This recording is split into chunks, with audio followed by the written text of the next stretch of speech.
Өлкө аймактарында республикалык бюджеттен жана эл аралык донорлордун жардамы менен салынып жаткан социалдык жайлардын сапатына архитектура, курулуш жана турак-жай коммуналдык чарба мамлекеттик агенттиги көзөмөл жүргүзөт. Мекеме быйыл курулган объекттерди санады.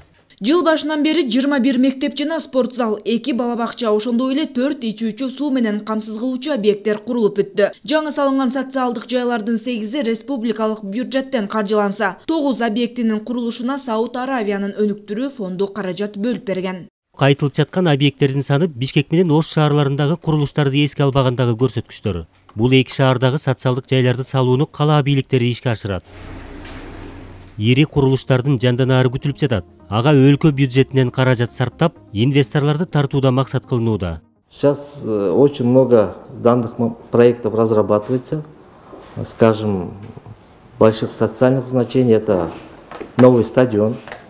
22 000 киши бата турган жаңы стадион жана Бишкек Сити бизнес борборун куруу пландалууда. Номер 47-чи түзөтүү колониясы бузулуп, анын ордуна мектеп менен балабакчасы бар социалдык турак-жай комплекси салынат. Ошондой эле шаардын түштүк тарабында 15 000 адамга ылайыкталган мечит да курулат. Биз саналууларын гана мисал келтирип жатабыз. Мындай ири объекттердин долбоорлору өтө көп. 15 000 жителей южной части города Бишкек.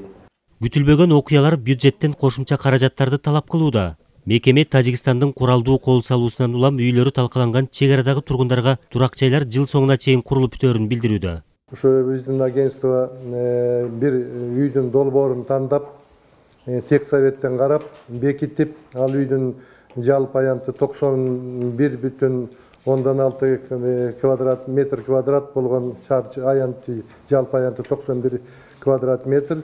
Үйлөрдүн немеси курулушу башталды.